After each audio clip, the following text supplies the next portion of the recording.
Hello, so today we're going to be using the Reconnect's HC550 camera trap to monitor the abundance of spotted tail quolls, Dasyurus maculatus. I'll be showing you how to set it up, the height, the distance and everything else like that. So the first thing we'll do is we'll turn on the HC550 Hyperfire white flash. We'll be using the white flash camera because it won't scare away the quolls and it gives a good quality picture. So we'll just be changing the setup. So just the advanced settings. So the trigger.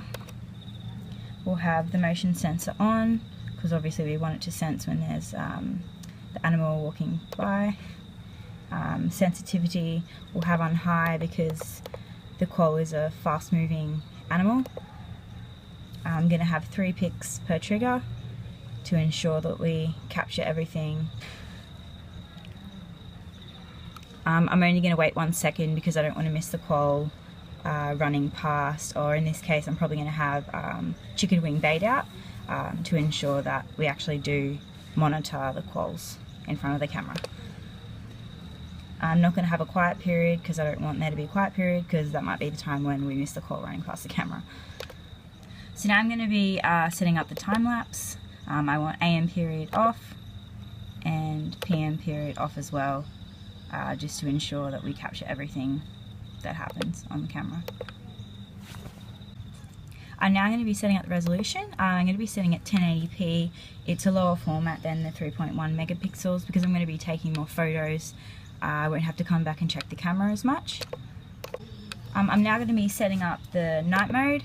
I'm going to be having that on fast shutter as the quoll, as I said before, is a fast moving animal. I don't want to miss capturing that. I'm now going to be checking the date, time and the temperature.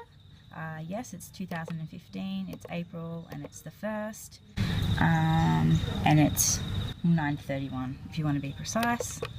And we'll be putting it in Celsius because we're in Australia, we're not in America, so we don't need to set it on Fahrenheit. There's also a code lock on this. I won't worry about setting that up today because it's obviously just a demonstration, so we don't need to worry about putting a code lock on this. You'd probably use this if you didn't want someone to come along and use your data out of your camera.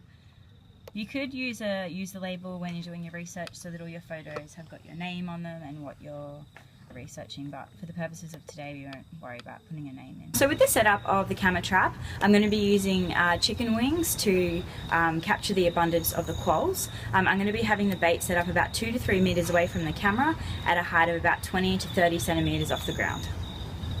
The camera is going to be checked every 2 weeks to ensure that the memory on the camera doesn't fill up and we don't miss any data. So I've just set up the camera trap at about the height that I want. I'm now going to have to put some twigs and stuff into the back of it to have it on a bit of an angle.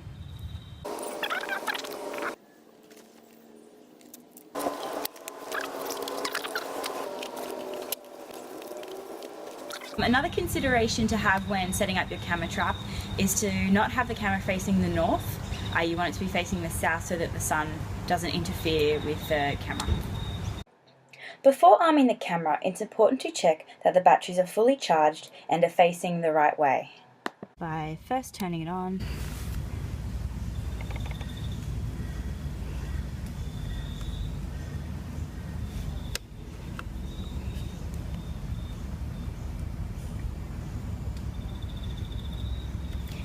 So now it's arming.